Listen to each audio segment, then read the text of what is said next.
I mean, is he dropping off a bit? It's an incredible conversation to have, that when you put those numbers up in black and white and what he's done. I read an article last week that said our City, or would City be better without him? And at first glimpse of that, you think that's crazy. But when you dig into it a little bit, maybe there's something in that. When you look at the way Pep likes to play football, retain possession, set up patterns of play, switch it, move the opposition around, real patient, methodical build-up. Then you get someone in with the presence of Erling Haaland at the top end of the pitch, and he's a presence. Players probably feel the need or the desire to go into them too early. Are they turning the possession over more often? Are they leaving them susceptible to counter-attack?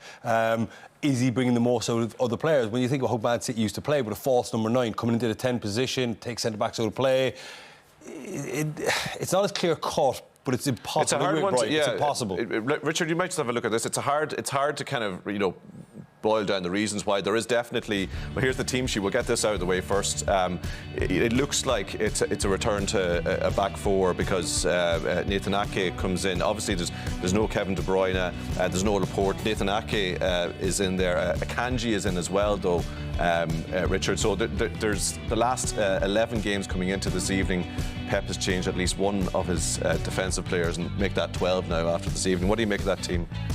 Yeah, it seems to be more what you'd expect from Man City with two full-backs, but I think what we've seen from Walker in recent times is he's not getting forward as much, whether his role has changed or whether he's just more concerned defensively, because there's not a lot of speed in the other three going backwards, so Walker's often kept back.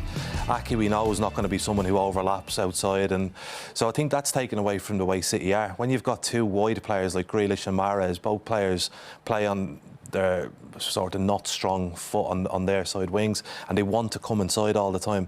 Well, City used to have players who would run around them, go outside, but now there's none of that, and it all gets a little bit cramped and almost trying to force everything through the middle of the field at times, which obviously closes the space for Haaland. Obviously, the time that they take to try and go forward reduces the space again, but Damien said it earlier, and he said it on the head, they just haven't found what they're looking for at the moment. They had it at the start of the season, I think, but he's changed since the World Cup. That's his job, though. Like, I mean, if you get handed a player, Erling Haaland's capabilities as a manager, you need to figure out a way to incorporate his goals and everybody else's strengths. You can't have one player overshadowing and almost doing too much. So it's up to him to figure that out, and if he can do that, they got a chance.